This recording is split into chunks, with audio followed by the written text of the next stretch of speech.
Don't forget, we're giving away 2 copies of EA UFC 4. All you got to do is jump over to the video that's going to be linked up above, hit that like button, subscribe to our page, leave a comment on that video, tell us what kind of console you got. When we get to 500 subscribers, we're giving away 2 copies of EA UFC 4.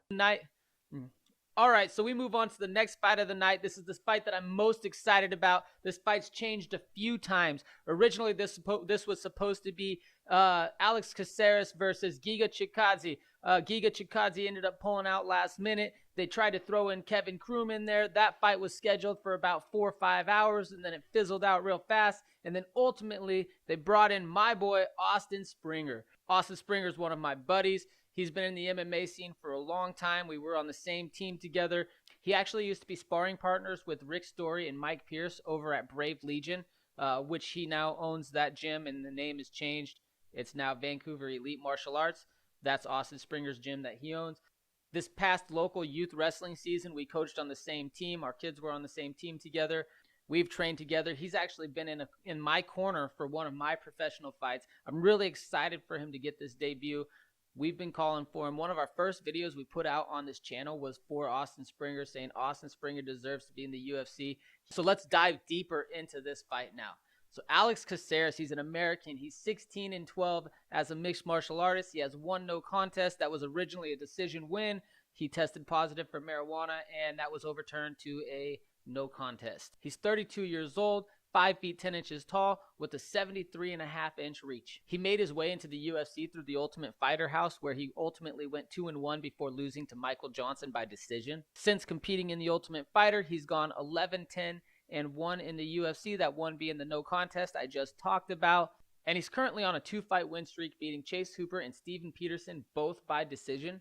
He has 7 split decision fights, and the results of those fights are 3 wins and 3 losses and 1 no contest. It was originally a split decision win. That's the marijuana one, where he tested positive and it got changed to a no contest. He's a Jeet Kune Do style fighter with Brazilian Jiu-Jitsu. He has 8 decision wins, 5 submission wins, and 3 knockout wins on his record. However, he has been submitted 7 times, and he's lost by decision 5 times and submission only once. Bruce Leroy also has significant wins over Sergio Pettis and Cole Miller as well. He moves really well. He mixes in a lot of kicks. He likes to bounce in and out. He's going to stay light on his feet and move around. You're going to see a lot of movement in this fight. And he goes against my boy, Austin Springer.